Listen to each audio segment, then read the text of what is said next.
Hi, these are succulents. They're autumn joys. They get a nice, like, hot pink flower. They attract butterfly, bees, any type of birds. Now, what do we do to collect seeds? There are not many videos online about that. This is the flower head.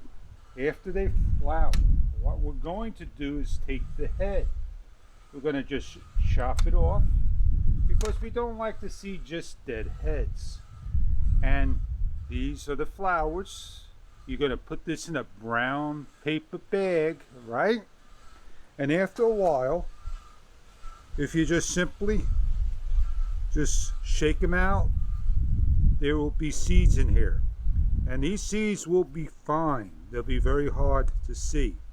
And there they are, all the seeds. Take those seeds, throw them back in, and they'll multiply.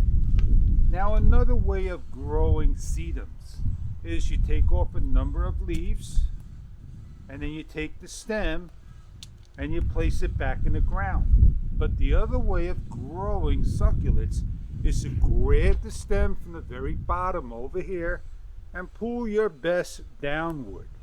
And when you do that, you're going to grab a nice piece of root that this is going to be put in the ground, meaning all you need to do is put this in the ground and this will grow within 2 weeks, both.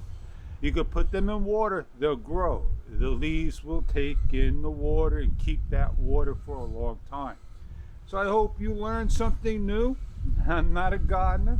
I'm not passing information of the seeds that I found online, but there are no videos about seeds.